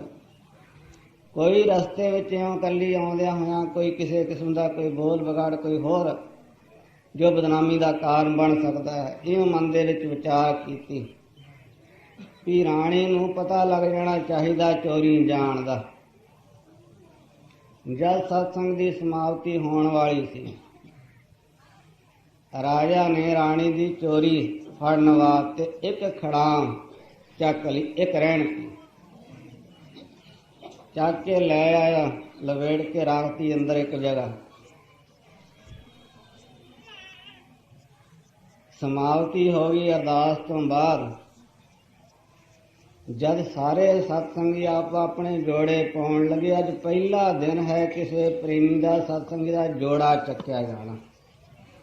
संगत विच जोड़ा चकना सब तो वड्डा पाप है, किसी सत्संग का जोड़ा चकना। पर अज जोड़ा भी राणी का चक्या गया, एक पैर एक प्यार। जद राणी अपनी खड़ावां पाउण लगी, पर एक ही खड़ाम पई, एक है नहीं। हैरानी छा गई भी की होया, कौन लै गया? जे कोई चोर चकदा दोवें चकदा। ये कौतक देख के राणी का मन कंबण लग पिया भी किते इहो जी गल ना हो भी राजा ही ये मेरा जोड़ा चरा के लै गया हो, मेरी चोरी का पता लग गया हो। मन दे विच बहुत तरह के उतरा चढ़ा। अखीर महात्मा के पास जाके चरना ते सिर रखता, कहन लगी महापुरखो मेरे कर्म माड़े आ। मैं आउंदा तो सी संगत दे विच, पर मैनूं प्रतीत हुंदा भी मेरी जिहड़ी संगत विच आउण दी चोरी सी ना, वो प्रगट हो रही है। जे एक जोड़ा चक्या गया संगत विचों, एक खड़ांग ना लभी, राजा नूं पता लग जाना इस गल दा, ते पता नहीं की दंड देवेगा, की सजा देवेगा, संगत विचों बंद करूगा। ते महाराज मेरा जोड़ा मिलना चाहिए है, किरपा करो, मेहर करो, मेरी खड़ाम लभ जावे। महात्मा ने सारी संगत साधे भी भाई किसी प्रेमी ने इस बीबी का जोड़ा चक्या होए राणी का, तो दे दो, करना की है तुसीं? सब ने हथ जोड़ के बेनती की, महाराज ਇਹਦਾ ਅਸੀਂ जोड़ा राणी का क्यों चकना सी? ਇਹਦਾ ਵਿਚਾਰੀ बहुत वड्डी कुरबानी करके आउंदी संगत विच, ते असीं ਇਹਦਾ जोड़ा किसे ਨੂੰ चकना सीगा। पर किसी ने हाँ ना की, मैं चक्या। राणी हुण बैठ के रोण लग पई भी मेरा सत्संग छुट जाना, इस जोड़े तो ही सारा काम बिगड़ना। महात्मा कहने लगे बीबा रो ना, रो ना, तू हौसला कर। जे गुरु नूं पाउंदा, रब नूं पाउंदा है तेरा संगत विच आउणा, ते जोड़ा तेरा प्राप्त हो जाएगा। अरदास करो सारी संगत इकट्ठी कर ली, क्योंकि परमात्मा संगत ही मनदा है। करण कारण समर्थ है, साध संगदा करे कराया, भरे भंडार दा तार है, साध संगदा दे दवाया। सारी संगत ने इकट्ठी होके एक मन एक चित होके राणी दे जोड़े वास्ते अरदास की। सच्चे पातशाह ऐ निरंकार परिपूर्ण, आपदे घर दी सेवादार नहीं सेवक राणी दा जोड़ा चक्या गया, तां बख्शिश करो, किरपा करो, इहदी लाज रह जावे, ਇਹਦੀ पैज रह जाए। सच्चे पातशाह ਇਹਦਾ जोड़ा मिल जाए। इं महापुरखा ने एक मन एक चित हो के सारी संगत दे समेत अरदास कराई, ते संगत दी कीती अरदास कदे व्यर्थ ही नहीं जाती, वो पूरी हुंदी है। अरदास सही तरीके नाल कीती जावे। जन की अरदास जी बिरथा न होवे करूं, अरदास जी बिरथा न जावे करूं, अरदास जी बिरथा न जावे करूं, अरदास जी बिरथा न जावे करूं।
ਅਰਦਾਸ ਕੀਤੀ ਸਾਰੀ ਸੰਗਤ ਨੇ। ਅਰਦਾਸ ਵਿੱਚ ਬਹੁਤ ਵੱਡੀ ਤਾਕਤ ਹੈ। ਦੱਸਿਆ ਹੈ ਜਿੱਥੇ ਤੋਪਾਂ ਫੇਲ ਪੈ ਜਾਣ, ਦੁਨੀਆ ਦੀ ਸਾਰੀ ਤਾਕਤ ਫੇਲ ਪੈ ਜਾਵੇ, ਉੱਥੇ ਅਰਦਾਸ ਕੰਮ ਕਰਦੀ ਹੈ। ਪਰ ਅਰਦਾਸ ਕਰਨ ਦੀ ਜੁਗਤੀ ਹੋਣੀ ਚਾਹੀਦੀ ਆ। ਜਿਵੇਂ ਬਿਜਲੀ ਦੀਆਂ ਦੋ ਤਾਰਾਂ ਹੁੰਦੀਆਂ, ਇੱਕ ਠੰਡੀ ਇੱਕ ਗਰਮ, ਜਦ ਦੋਨਾਂ ਦਾ ਕਨੈਕਸ਼ਨ ਜੁੜਦਾ ਤਾਂ ਬਲਬ ਦੇ ਵਿੱਚ ਚਾਨਣਾ ਆਉਂਦਾ ਹੈ, ਤਾਂ ਪੱਖੇ ਚੱਲਦੇ ਹਨ। ਜੇ ਥੋੜ੍ਹਾ ਜਿਹਾ ਫਰਕ ਰਹਿ ਜਾਵੇ, ਕਰੰਟ ਇੱਕ ਦੂਜੇ ਨਾਲ ਕਨੈਕਸ਼ਨ ਨਾ ਮਿਲੇ, ਤਾਂ ਕਦੇ ਪੱਖੇ ਨਹੀਂ ਚੱਲਣਗੇ, ਕਿਸੇ ਬਲਬ ਵਿੱਚ ਟੂਬ ਦੇ ਵਿੱਚ ਆਉਣਾ ਪ੍ਰਕਾਸ਼ ਨਹੀਂ ਹੋਗਾ। ਇਸੇ ਤਰ੍ਹਾਂ ਜਦ ਅਰਦਾਸੀ ਦਾ ਮਨ, ਸੰਗਤ ਦਾ ਮਨ ਪੂਰੇ ਨਿਸ਼ਚੇ ਨਾਲ ਅਰਦਾਸ ਕੀਤੀ ਜਾਵੇ, ਜੋ ਅਸੀਂ ਅਰਦਾਸ ਕਰਦੇ ਹਾਂ ਪੂਰੀ ਜ਼ਰੂਰ ਪਰਮਾਤਮਾ ਕਰੂ, ਇਤਨਾ ਨਿਸ਼ਚਾ ਹੋਣਾ ਚਾਹੀਦਾ। ਮਹਾਂਪੁਰਖਾਂ ਨੇ ਐਸੇ ਨਿਸ਼ਚੇ ਨਾਲ ਅਰਦਾਸ ਕੀਤੀ, ਜਦ ਨਮਸਕਾਰ ਕੀਤੀ, ਵਾਹਿਗੁਰੂ ਦੇ ਚਰਨਾਂ ਵਿੱਚ ਹਾਜ਼ਰ ਨਾਜ਼ਰ ਜਾਣ ਕੇ ਕੀ ਦੇਖਿਆ, ਉਸ ਜੋੜੇ ਦੇ ਬਰਾਬਰ ਉਹੋ ਜਿਹਾ ਹੂਬਹੂ ਰਾਣੀ ਦਾ ਜੋੜਾ ਖੜਾਮ ਪਈ ਹੈ। ਸਾਰੀ ਸੰਗਤ ਹੀ ਇਹ ਕੌਤਕ ਦੇਖ ਕੇ ਹੈਰਾਨ ਰਹਿ ਗਈ ਕਿ ਇਹ ਕੀ ਕੌਤਕ ਹੋਇਆ, ਅਰਦਾਸ ਵਿੱਚ ਇਤਨੀ ਵੱਡੀ ਤਾਕਤ ਹੈ, ਕਿੱਥੋਂ ਆ ਗਿਆ ਇਤਨੀ ਛੇਤੀ, ਕਿੰਨੇ ਚੱਕਿਆ, ਕਿਤਨੇ ਆ ਗਿਆ। ਸਭ ਦੇ ਦੇਖਦਿਆਂ ਹੂਬਹੂ, ਕੋਈ ਫਰਕ ਹੀ ਨਹੀਂ, ਸਾਰੇ ਚੱਕਰ ਦੇਖਦੇ ਆ, ਫੜ ਦੇਖਦੇ, ਪਹਿਲੀ ਖੜਾਮ ਦੇ ਨਾਲ ਹੀ ਮਿਲਦੀ ਜੁਲਦੀ ਖੜਾਮ। ਪਿੱਛੋਂ ਰਾਜਾ ਜਾਗਿਆ, ਅੱਧੀ ਰਾਤ ਨੇ ਖੰਡ ਵਿਹਾਣੀ, ਰਾਣੀ ਦਿਸ ਨਾ ਆਵੀ, ਮਨ ਵਿੱਚ ਵਰਤ ਗਈ ਹੈ ਰਾਣੀ। ਪਿੱਛੋਂ ਰਾਜਾ ਜਾਗਿਆ, ਅੱਧੀ ਰਾਤ ਨੇ ਖੰਡ ਵਿਹਾਣੀ, ਰਾਣੀ ਪਹੁੰਚੀ ਸੰਗਤੀ, ਰਾਜੇ ਖੜੀ ਖੜਾਮ ਨਿਸ਼ਾਨੀ ਵਾਸਤੇ ਖੜਾਮ ਚੱਕ ਕੇ ਲੈ ਗਿਆ ਸੀ। ਜਦ ਦੇਖਿਆ ਵੀ ਖੜਾਮ ਦੂਜੀ ਹੈ ਨਹੀਂ, ਸਾਰਿਆਂ ਦੇ ਮਨ ਵਿੱਚ ਬੇਚੈਨੀ ਹੋ ਗਈ। ਇੱਕ ਸਤਸੰਗੀ ਦਾ ਸੰਗਤ ਵਿੱਚੋਂ ਨਾ ਆਉਣਾ, ਵਿਛੜ ਜਾਣਾ, ਸਾਰੇ ਸਤਸੰਗੀਆਂ ਨੂੰ ਬੜਾ ਭਾਰੀ ਦੁੱਖ ਹੁੰਦਾ ਵੀ ਕਿਤੇ ਰਾਣੀ ਦੀ ਸੰਗਤ ਨਾ ਛੁੱਟ ਜਾਵੇ। ਇਹ ਕੌਤਕ ਦੇਖ ਕੇ ਮਨ ਵਿੱਚ ਵਰਤ ਗਈ ਹੈ ਰਾਣੀ। ਸਾਧ ਸੰਗਤ ਆਰਾਧਿਆ, ਜਦ ਸਾਰੀ ਸਾਧ ਸੰਗਤ ਨੇ ਅਰਦਾਸ ਕੀਤੀ, ਬੇਨਤੀ ਕੀਤੀ, ਜੋੜੀ ਜੁੜੀ ਖੜਾਮ ਪ੍ਰਾਣੀ ਪਹਿਲੀ ਖੜਾਮ ਵਰਗੀ ਹੂਬਹੂ, ਇੱਕ ਰੰਚਕ ਮਾਤਰ ਦਾ ਵੀ ਫਰਕ ਨਹੀਂ। ਸਾਰੀ ਸੰਗਤ ਨੇ ਫੜ ਕੇ ਦੇਖਿਆ, ਕੋਈ ਫਰਕ ਨਹੀਂ, ਸਾਰੇ ਹੈਰਾਨ ਹੋ ਗਏ। ਸੰਗਤ ਦੇ ਉੱਪਰ ਇਤਨਾ ਨਿਹਚਾ ਵਿਸ਼ਵਾਸ ਆ ਗਿਆ ਸਾਰੀ ਸੰਗਤ ਨੂੰ, ਸਾਰੇ ਹੀ ਧਨ ਹੈ ਸਤਸੰਗ, ਧਨ ਹਨ ਮਹਾਂਪੁਰਖ, ਇਉਂ ਉਚਾਰਨ ਕਰਨ ਲੱਗ ਪਏ। ਤੇ ਭਾਈ ਜੀ ਗੁਰਦਾਸ ਜੀ ਗਵਾਹੀ ਦਿੰਦੇ ਹਨ, ਸਾਧ ਸੰਗਤ ਬੇਟੋਂ ਕੁਰਬਾਨੀ। ਸਾਧ ਸੰਗਤ ਤੋਂ ਬਲਹਾਰ ਜਾਈਏ, ਨਾਲੇ ਤਾਂ ਮੁਕਤੀ ਦਿੰਦੀ ਹੈ, ਨਾਲੇ ਇਹੋ ਜਿਹੀਆਂ ਗੱਲਾਂ ਵੀ ਪੂਰੀਆਂ ਕਰਦੀ ਹੈ, ਨਾਲੇ ਤਾਂ ਖੜਾਮ ਵੀ ਮਿਲ ਗਈ, ਦੁਨੀਆ ਦੇ ਵਿੱਚ ਵੀ ਲਾਜ ਰਹਿ ਗਈ, ਪੈਜ ਰਹਿ ਗਈ ਰਾਣੀ ਦੀ, ਨਾਲੇ ਆਪਣੇ ਉਸ ਨੂੰ ਮੁਕਤੀ ਦੀ ਪ੍ਰਾਪਤੀ ਵੀ ਹੋ ਗਈ। ਕਿਉਂ? ਪ੍ਰਮਾਤਮਾ ਗੁਰੂ ਕੀ ਸੰਗਤ ਵਿੱਚ ਲਾਜ ਪੈਜ ਰਹਿ ਜਾਂਦੀ ਹੈ, ਵਾਹਿਗੁਰੂ ਰੱਖਦਾ।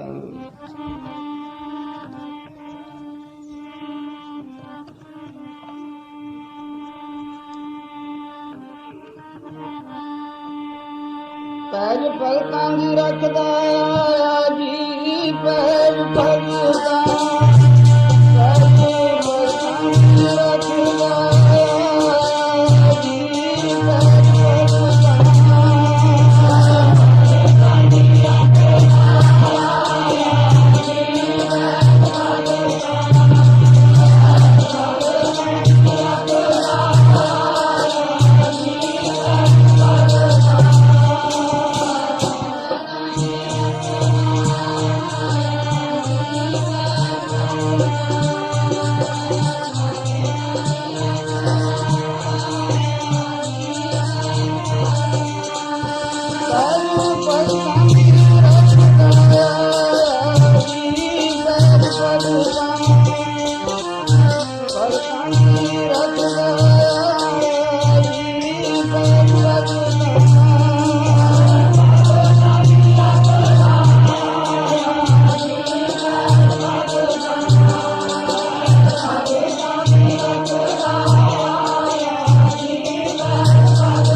ਵਾਹਿਗੁਰੂ ਆਪਣੇ ਪਿਆਰਿਆਂ ਦੀ ਪੈਜ ਰੱਖਦਾ ਹੈ, ਲਾਜ ਰੱਖਦਾ ਹੈ। ਰਾਣੀ ਦੀ ਲਾਜ ਰਹਿ ਗਈ, ਜਿਉਂ ਕਿ ਤਿਉਂ ਖੜਾਂ ਉਹੋ ਜੀ ਮਿਲ ਗਈ। ਸਾਧ ਸੰਗਤ ਆਰਾਧਿਆ, ਜੋੜੀ ਜੁੜੀ ਖੜਾਂ ਪ੍ਰਾਣੀ। ਸਾਧ ਸੰਗਤ ਵਿਟੋਂ ਕੁਰਬਾਨੀ, ਬਲਿਹਾਰ ਕੁਰਬਾਨ ਲਿਆ ਜੇ ਸਾਧ ਸੰਗਤੋਂ। ਸਾਧ ਸੰਗਤ ਦੇ ਵਿੱਚ ਇਹ ਤਾਕਤਾਂ ਹਨ। ਖੜਾਂ ਵੀ ਮਿਲ ਗਈ ਤੇ ਰਾਣੀ ਦੀ ਪੈਜ ਵੀ ਰਹਿ ਗਈ, ਲਾਜ ਵੀ ਰਹਿ ਗਈ, ਮੁਕਤੀ ਵੀ ਹੋ ਗਈ। ਖੜਾਵਾਂ ਪੈਰੀ ਪਾ ਕੇ ਰਾਣੀ ਬੜੇ ਹੌਸਲੇ ਨਾਲ ਸਾਰਾ ਡਰ ਪੈ ਦੂਰ ਹੋ ਗਿਆ। ਠੁਮ ਠੁਮ ਕਰਦੀ ਆ ਗਈ। ਉਸੇ ਤਰ੍ਹਾਂ ਚੁੱਪ ਕਰਕੇ ਆਪਣੇ ਬੈਡ ਬਿਸਤਰੇ ਤੇ ਬੈਠ ਕੇ ਪੈ ਗਈ। ਰਾਣੀ ਉੱਠੀ, ਕੰਮਕਾਰ ਕਰਨ ਲੱਗ ਪਈ। ਰਾਜਾ ਵੀ ਜਾਗ ਪਿਆ। ਕੀ ਦੇਖਿਆ, ਰਾਣੀ ਦੀਆਂ ਖੜਾਵਾਂ ਜਿਉਂ ਕਿ ਤਾਂ ਦੋਨੋਂ ਪਈਆਂ। ਇਹ ਕੁਛ ਦੇਖ ਕੇ ਰਾਜੇ ਦੇ ਮਨ ਵਿੱਚ ਘਬਰਾਹਟ ਪੈਦਾ ਹੋਈ ਵੀ ਇਹ ਕੀ ਖੇਡ। ਇੱਕ ਖੜਾਵਾਂ ਤਾਂ ਮੈਂ ਚੱਕ ਕੇ ਲਿਆਂਦੀ ਸੀ, ਉਹ ਲੁਕੋ ਕੇ ਰੱਖੀ ਹੋਈ ਹੈ, ਇਹ ਦੋਵੇਂ ਖੜਾਵਾਂ ਕਿੱਥੋਂ ਲੈ ਆਈ। ਗਿਆ ਅੰਦਰ, ਜਿੱਥੇ ਲੁਕੋ ਕੇ ਰੱਖੀ ਸੀ ਉੱਥੇ ਵੀ ਉਹ ਖੜਾਮ ਪਈ ਤੇ ਇੱਧਰ ਵੀ ਦੋਵੇਂ ਖੜਾਵਾਂ ਦਾ ਜੋੜਾ ਇੱਕੋ ਜਿਹਾ ਹੀ। ਹੈਰਾਨ ਰਹਿ ਗਿਆ, ਅਕਲ ਨਹੀਂ ਕੰਮ ਕਰਦੀ। ਰਾਜੇ ਦਾ ਦਿਮਾਗ ਚਕਰਾ ਗਿਆ ਵੀ ਕੀ ਕੌਤਕ, ਕੀ ਖੇਡ, ਵੀ ਇਹਦੇ ਨਾਲ ਤਾਂ ਖੜਾਮ ਕਿਤੇ ਬਣ ਨਹੀਂ ਸਕਦੀ। ਬਾਹਰਲੇ ਕਿਸੇ ਦੇਸ਼ ਵਿੱਚੋਂ ਇਹ ਖੜਾਮ ਆਈ ਹੋਈ ਸੀ, ਬੜਾ ਕੀਮਤੀ ਜੋੜਾ ਸੀ। ਕਿੱਥੋਂ ਇਸ ਨੂੰ ਮਿਲ ਗਿਆ, ਕਿਵੇਂ ਮਿਲ ਗਿਆ। ਕਹਿਣ ਲੱਗਾ, ਰਾਣੀ ਸੱਚ ਦੱਸ ਵੀ ਆਹ ਦੇ ਖੜਾਮ ਤੇਰੀ ਮੈਂ ਰਾਤ ਨੂੰ ਤੇਰੀ ਚੋਰੀ ਫੜਨ ਵਾਸਤੇ ਚਰਾ ਕੇ ਲਿਆਂਦੀ, ਲੁਕੋ ਕੇ ਰੱਖੀ ਹੋਈ ਸੀ। ਪਰ ਆਹ ਜਿਹੜੀ ਤੇਰੀ ਖੜਾਮ ਹੈ ਬਿਲਕੁਲ ਕੋਈ ਭੇਦ ਨਹੀਂ, ਫਰਕ ਨਹੀਂ, ਰੰਚਕ ਮਾਤਰ ਵੀ ਇੱਕੋ ਜੀ ਹੈ। ਦੱਸ ਮਿਲੀ ਕਿੱਥੋਂ, ਕਿਵੇਂ ਲਿਆਂਦੀ। ਉਹ ਕਹਿਣ ਲੱਗੀ, ਰਾਜਨ ਤੁਸੀਂ ਸੰਗਤ ਤੋਂ ਅਣਜਾਣ ਹੋ, ਤੁਹਾਨੂੰ ਸੰਗਤ ਦਾ ਪਤਾ ਨਹੀਂ। ਇਹ ਸਾਰੀ ਸਤਸੰਗ ਦੀ ਮਹਿਮਾ ਹੈ, ਸਤਸੰਗ ਦੀ ਵਡਿਆਈ ਹੈ। ਜਦ ਮੇਰਾ ਜੋੜਾ ਇੱਕ ਚੱਕਿਆ ਗਿਆ, ਪਤਾ ਲੱਗਾ ਸਾਰੀ ਸੰਗਤ ਨੂੰ। ਸਾਰੀ ਸੰਗਤ ਨੇ ਅਰਦਾਸ ਕੀਤੀ ਪ੍ਰਮਾਤਮਾ ਪਰਿਪੂਰਨ ਦੇ ਚਰਨਾਂ ਵਿੱਚ ਹਾਜ਼ਰ ਹੋ ਕੇ, ਤੇ ਪ੍ਰਮਾਤਮਾ ਨੇੜੇ ਤੋਂ ਨੇੜੇ ਹੋ ਕੇ ਆਪਣੇ ਸੇਵਕਾਂ ਦੀਆਂ ਬੇਨਤੀਆਂ ਸੁਣਦਾ ਹੈ। ਮੇਰੇ ਵਾਹਿਗੁਰੂ ਨੇ ਮੇਰੀ ਲਾਜ ਰੱਖਣ ਵਾਸਤੇ, ਰਾਜਨ ਤੁਸੀਂ ਤਾਂ ਕੀਤਾ ਸੀ ਨਾ ਧੋਖਾ, ਮੇਰੀ ਚੋਰੀ, ਪਰ ਵਾਹਿਗੁਰੂ ਨੇ ਮੇਰੀ ਲਾਜ ਰੱਖੀ। ਦੇਖੋ ਕੋਈ ਹੈ ਫਰਕ। ਇਹ ਸਤਸੰਗ ਦੀ ਵਡਿਆਈ ਹੈ। ਤੁਸੀਂ ਵੀ ਭਲਾ ਚਾਹੁੰਦੇ ਹੋ, ਆਪਣਾ ਤਾਂ ਸਤਸੰਗ ਕਰਿਆ ਕਰੋ, ਮੇਰੇ ਨਾਲ ਚੱਲਿਆ ਕਰੋ। ਇਹ ਕੁਛ ਕੌਤਕ ਦੇਖ ਕੇ ਰਾਜਾ ਖੁਦ ਵੀ ਹੁਣ ਰਾਣੀ ਦੇ ਨਾਲ ਸੰਗਤ ਵਿੱਚ ਜਾਣ ਲੱਗ ਪਏ। ਦੇਖ ਐ ਰਾਣੀ ਨੇ ਆਪਣੇ ਪਰਿਵਾਰ ਨੂੰ ਸੁਧਾਰ ਲਿਆ। ਰਾਜੇ ਦੀਆਂ ਹੋਰ ਰਾਣੀਆਂ ਵੀ ਨਾਲ ਜਾਣ ਲੱਗ ਪਈਆਂ। ਇਸ ਤਰ੍ਹਾਂ ਸਾਰਾ ਪਰਿਵਾਰ ਹੌਲੀ ਹੌਲੀ ਰਾਜ ਮਹਿਲਾਂ ਵਿੱਚ ਇੱਕ ਮੰਦਿਰ ਬਣਾ ਲਿਆ। ਉਹਦੇ ਵਿੱਚ ਮਹਾਤਮਾ ਟਿਕਾ ਲਿਆ। ਕਥਾ ਵਾਰਤਾ ਰੋਜ਼ ਮਹਿਲਾਂ ਵਿੱਚ ਹੋਣ ਲੱਗ ਪਈ। ਇਹ ਇੱਕ ਰਾਣੀ ਨੇ ਕੁਰਬਾਨੀ ਕੀਤੀ, ਸਾਰੇ ਪਰਿਵਾਰ ਨੂੰ ਸੁਧਾਰ ਲਿਆ। ਇਹ ਹੈ ਸਤਸੰਗ ਦੀ ਵਡਿਆਈ, ਸੰਗਤ ਦੀ ਮਹਿਮਾ। ਤਾਂ ਹੀ ਪਾਤਸ਼ਾਹ ਫਰਮਾਉਂਦੇ ਹਨ, ਸੁਣਿਓ ਮੇਰੇ ਮੀਤਾ ਜੀ ਮਹਿਮਾ ਸਤਸੰਗ ਦੀ, ਸੁਣਿਓ ਮੇਰੇ ਮੀਤਾ ਜੀ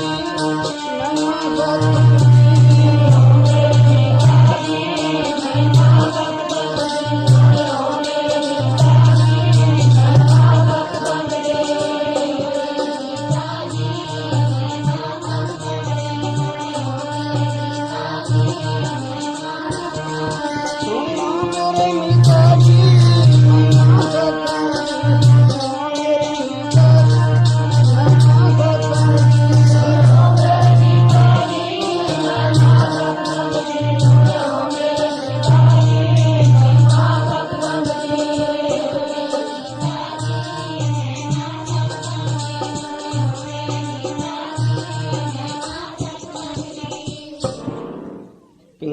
ਪਰਬਤ ਪਾਰ ਪਰੇ ਖਲ ਚਤਰਵ ਕੀਤਾ। ਅੰਧਲੇ ਤਰਪਣ ਸੂਝਿਆ ਗੁਰ ਭੇਟ ਪੁਨੀਤਾ। ਮਹਿਮਾ ਸਾਧੂ ਸੰਗ ਕੀ ਸੁਣ ਹੋ ਮੇਰੇ ਮੀਤਾ। ਮਿੱਤਰੋ, ਇਹ ਹੈ ਸਤਸੰਗ ਦਾ ਮਹਾਤਮਾ। ਤਾਂ ਤੇ ਸੰਗ ਦਾ ਕਦੇ ਤਿਆਗ ਨਾ ਕਰੇ, ਚਾਹੇ ਦੁੱਖੜੇ ਵੀ ਝੱਲਣੇ ਪੈਣ, ਕਸ਼ਟ ਵੀ ਝੱਲਣੇ ਪੈਣ, ਕਸ਼ਟ ਝੱਲ ਕੇ ਵੀ ਸਤਸੰਗ ਦਾ ਤਿਆਗ ਨਾ ਕਰੇ। ਰਾਣੀ ਨੇ ਕੁਰਬਾਨੀ ਕੀਤੀ, ਅਖੀਰ ਨੂੰ ਰਾਜੇ ਨੂੰ ਵੀ ਗੁਰਮੁਖ ਬਣਾ ਲਿਆ, ਸਾਰਾ ਪਰਿਵਾਰ ਹੀ ਸੁਧਾਰ ਲਿਆ। ਇਹ ਹੈ ਸਤਸੰਗ ਦਾ ਮਹਾਤਮ। ਆਓ ਸਾਰੇ ਗੁਰੂ ਸਤੋਤਰ ਵਿੱਚ ਬੋਲੋ, ਅਰਦਾਸ ਵਿੱਚ ਜੁੜਨਾ, ਹੁਕਮਨਾਮਾ ਸੁਣ ਕੇ। ਅਗਲਾ ਜੋ ਪ੍ਰੋਗਰਾਮ ਹੈ 10ਵੀਂ ਦਾ ਔਰ ਸਗਰਾਮ ਦਾ, ਉਹ ਸੁਣ ਕੇ ਫਿਰ ਜਿਵੇਂ ਪ੍ਰੇਮੀ ਦੱਸਣਗੇ ਜਲ ਪਾਣੀ ਛਕ ਕੇ ਕਰਨ ਜਾਣਾ। ਵਾਹਿਗੁਰੂ ਦਾ ਜਾਪ ਕਰਦੇ ਹਾਂ। ਤਨ ਹੈ ਤਨ ਹੈ ਤਨ ਹੈ ਜੀ ਗੁਰੂ ਨਾਨਕ ਸਾਹਿਬ ਤਨ